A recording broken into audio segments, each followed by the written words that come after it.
L'état-major général des armées du Tchad a annoncé le 3 avril 2021 avoir appris avec indignation des cas de viol imputables à certains éléments appartenant au 8e bataillon de la force conjointe du G5 Sahel basé à Terra au Niger. Selon le général Azem Bermando Aguna, porte-parole de l'armée, des mesures conservatoires ont été prises pour suspendre les présumés coupables et ouvrir immédiatement une enquête dans le but d'établir les différentes responsabilités.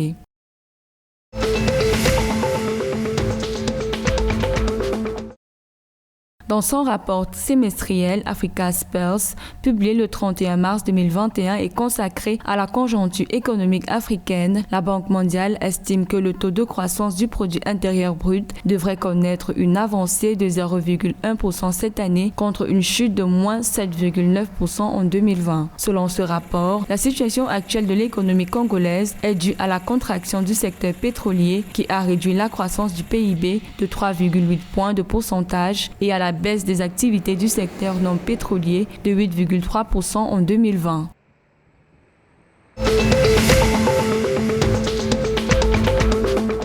Des chefs d'entreprise de l'espace CEMAC interrogés par la Banque des États de l'Afrique centrale dans le cadre du test prévisionnel de conjoncture estiment que l'activité économique dans les pays de la zone CEMAC au cours du deuxième trimestre 2021 sera plutôt stagnante. La Banque centrale explique la stagnation attendue des activités économiques par la dégradation de la situation sanitaire au cours du premier trimestre, une réalité qui pourrait entraîner un renforcement des mesures de restriction économique.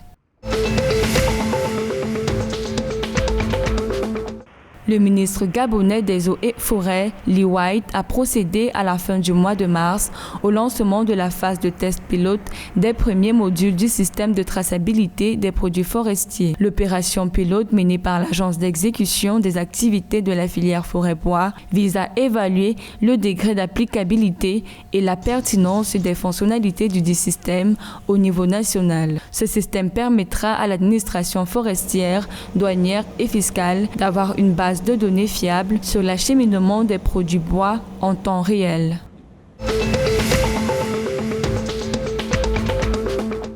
En République démocratique du Congo, une trentaine d'établissements scolaires, primaires et secondaires ne fonctionnent plus dans la localité d'Ikobo, dans le Nord Kivu. L'alerte a été lancée le 3 avril par un notable d'Ikobo. L'absence d'activité scolaire fait suite aux affrontements récurrents entre les groupes armés dans cette zone. Craignant pour leur sécurité, les enseignants et les écoliers ne se présentent plus dans les écoles depuis plusieurs semaines.